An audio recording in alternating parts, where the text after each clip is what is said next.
Hi, I'm Cash, and welcome back to Cash Talks Football, where we break down all the goals scored in the Premier League. And hey, it's Nottingham Forest against Everton. Well, it's actually Everton against Nottingham Forest. Everton are at home.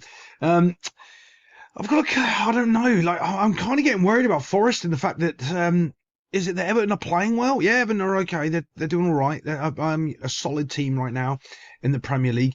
But Forest might be in real trouble if they don't pick up some couple of points near this Christmas period. They need to get at least 9-10 points coming on the other side of Christmas. Otherwise, they're going to be stuck in this relegation fight and they could get pulled down. I always said when Ange Postecoglou came into the club at the start of the season, chances are they're going to get relegated from this. And I didn't want to be right, but it looks like I might be. There's a lot of problems going on the field as well, and I'm going to show you and highlight some of those right now that make Everton's game so much easier than it needs to be from Forest. Now, let's have a look at this little first bit here. This is where the goal starts, okay?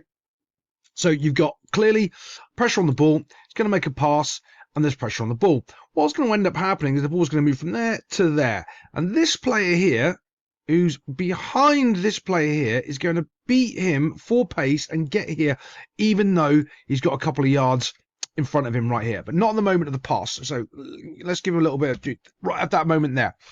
So you know what's happening. You know you've got to track the run. Get in front of the Everton player. Make sure his run isn't easy, and you know, because you've actually got positional play on him. Stand across him and then run. No interest in doing that at all. Nope. Just stands and watches. And that split second, doesn't think about the actual defensive responsibilities at all there. Bump, and he's gone. And now you're in behind, and off he goes. This is where it all starts right here. Everything else, remember, I'm a firm believer. If you fix your first problem, the second and third problems don't arise. If your attitude's right there and you haven't sprinted in, because he's also actually sprinted in incorrectly in midfield to close the ball down, so the player can sprint in behind him. He's got too close to the player. He's allowed this to happen as well just because he's overrun his hand and he's sprinted in too quickly to the ball in the first place. I mean, it's basic. In midfield, you can't afford to do that because you open up the space behind you so much. And that's exactly what he ends up doing. Again, there isn't enough pressure here. You're stood here, but you're not doing anything. You're not trying to win the football. You're not trying to make him make a mistake. He's under no pressure at all. I could stand out there, receive the ball. After Forest player would look at me like, oh, where's he going to go? And then I could do what I want. He isn't actually trying to win the football from him. By the way, it's not just here. It's all over the Premier League. However, here, look, hasn't moved. No interest in going towards the football. It's like, oh my God, I got you. Where are you going to go? What are you going to do? He's going to pass it to his teammate. He's going to cross it, and then we're going to score while you stand there watching for no reason. Okay, I want you to have a little look at this as well. So when that ball's played, Clown Shoes 1 and 2 are trying to run back. You've got your defensive line, and you know the forward's trying to run in onto it. You can see he's had a little cheeky look. You can see it. Look, he's had a little cheeky look. Watch as he now looks at the ball. There you go, and he's thinking about the cross. And what he's spotted is there's no decent options. Okay, there was no one starting to make a run. Look, you can see there's only one here kind of making a run, but most of the Everton players are static, so he's not quite sure what to do. I can't stand this, by the way, that he cuts it back. He should have just delivered the ball across the 6-yard box, seeing what's going on, and make his forwards run onto it. I'm a firm believer that's what you do in these situations.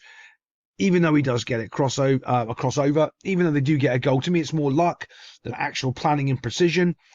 You fire that ball across here. That's what you want to do. He doesn't. Instead, he cuts it back for some reason. Bump, cuts it back, has a look. Think about that. He's had a look, run down the line, cut it back. He's had a look.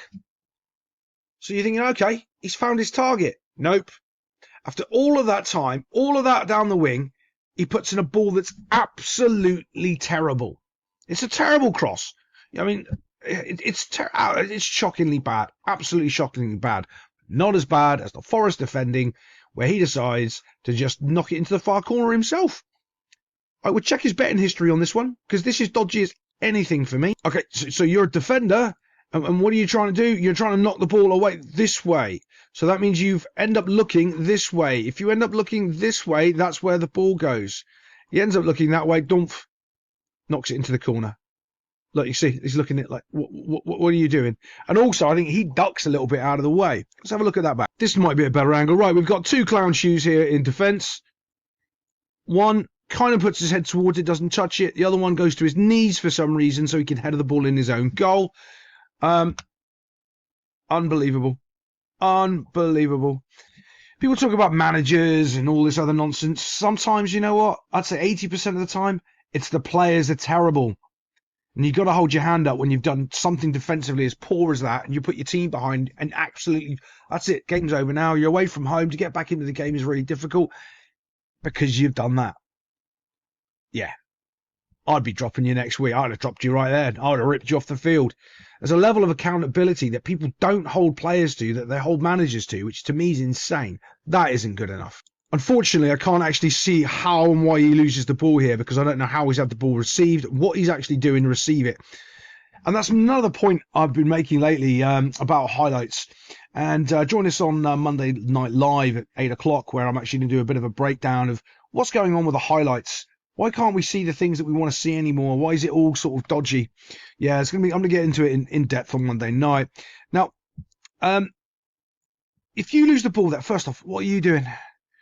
It's just imperative. Like, you can see this 3v1 there. Your oh my god button should be kicking in. Oh my god, we're about to lose the ball. It should be kicking in. The fact it's not, and you're not reacting to this situation. Oh my, like, ugh. Not only that, right? So when we move this forward ever so slightly, let's just move. Don't. He's on the run. He's gone. What are you doing? Like, what are you doing? Oh, you're going to win the ball. And if you don't win the ball, which you're on the halfway line, and they're in their half, you're leaving someone 1v1 at the back. You going in to receive, to go attack that ball is one of the dumbest things I think I've seen so far this season. He's got acres to get to you. His first touch could be a donkey touch and give it to you. He could do it. Like, there's a million things. He's got, the minute he touches the ball, okay, all sorts of stuff can happen. Be in a position where you can run backwards and defend this. If you run forwards, he just skips around you. Your momentum towards him helps him. What are you doing? I was mind blown when I saw this. Like, and also you, oh my god, still haven't started to come in and help. Like, if you, yeah, bump, gone. Oh look, now you're in no man's land. What a shock! What a shock! Who would have thunk it? Oh, anyone that's ever played football at any level, ever. I decided to run forward so they could pass it around me in their half, instead of trying to keep them in front of me and back up and keep them in front of me and hope for my teammates can come and recover while we slow them down. No, I'm going to run at them because it sounds really good. I heard the word pressure once on Sky Sports. Bump, goes right past you, not even trying. What a great tackle. Absolutely pants. I don't know who this defender is. Don't know what he's doing in this Forest team, but I'm telling you now, that is all kinds of awful. All kinds of awful. Whoever his centre-back partner is doesn't want to play with him. I'm telling you that, because he doesn't know how to make decisions or what he's doing. That is shocking. And now 3 Everton players get a run down the field where one poor Forest player is trying to delay and slow them down so people can recover. Delay and slow, let them recover, and he can't because it's 3v1 and he's like turning. He's doing a whole bunch of things wrong, but he's never going to be in this situation again, so you really can't sort of put it on him. It's like, okay, he's moving left and right. Now he's moving left and right to go look at the other side, but he's completely utterly on his own. He's in a lose-lose situation. There's nothing he can do because he's been hung out to dry by his other idiot centre-back partner who's decided to run into midfield for some reason in a situation that he can't win the ball at. And you can do that if you've got recovery pace, but he doesn't. So what's the point? Oh, unbelievable. Keeper comes out, doesn't make himself big, gets down on his knees almost, and it's put right past him. So many things wrong with that. I could go on all day on this goal. I could go back and show you where they were positionally and the rest of the team is not supporting the ball. In fact, let's carry on ranting. How many players are on this side of the field? How many players are on this side of the field? Yeah.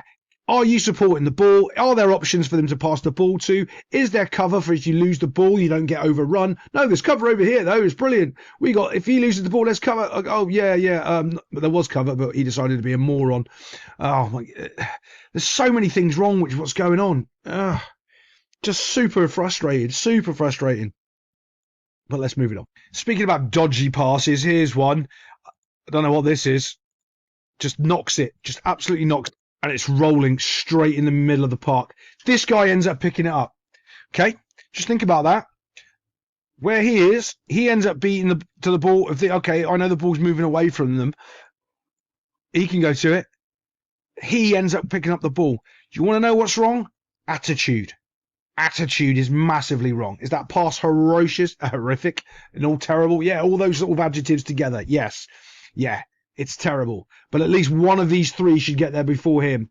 Doesn't happen. Now, it doesn't end up in a goal. It does end up in a goal-scoring opportunity, not a goal. Just wanted to highlight the fact that he does get there first. And a lot of it, right, there was a team, I think it might have been Liverpool. I'm not sure. Where they are so far off the pace of the game because their brains aren't functioning. That's exactly what I'm looking at here. Look, he still stood there. He hasn't moved from when that ball was passed at all. There's no anticipation or understanding of what's going on in the game of football. It's all reactionary. It's reacting to what's going on and not anticipating what's going on. That's exactly what's happening on this Forest team right now. So I've said it before and I'll say it again. There's no one up here defending the D. What does that mean? When this ball gets knocked out, there's no second. Right, you're the second ball man. That's your job. If the ball comes out, you're supposed to be on any second balls, and you're supposed to have somebody back up anywhere where that might be. Could be here. You might have two flat. You might have one there and one there. But you've got to have people on these second balls. When you've got this many of your own players, if you just look at the red mist, look there. 1, 2, 3, maybe 4 Everton players, and how many Nottingham Forest players getting in the way of their goalkeeper. Do you know what? A goalkeeper can't get a proper purchase on it. Maybe there's a bit of a foul, maybe there's a bit of bodies in the way, but ultimately there's too many players, and they're look, still stood, still watching. Where's the sprinting? No one is reacting. Absolutely no one is reacting to the second ball, to what's going on. Oh, he is. Yeah, number 8 is. Whoever number 8 is, he is. Yeah, he's on it. Here comes the guy to smash it into the net box, but watch. Ball. Player. Watch how little bouncy this ball is going. There's no real pace in that ball. There's absolutely no pace in that ball. He decides to run behind the Everton player, thinking that this Everton player is going to receive the ball, and it's not this guy that's going to strike it into them. He's actively run behind him, and he just smashes it into the goal. It's like, check the betting slips of this Forest team. What is going on? This isn't the boys I watched last year at all. Yeah, could be a bumpy ride. We'll be here to watch you on Cash Talks Football.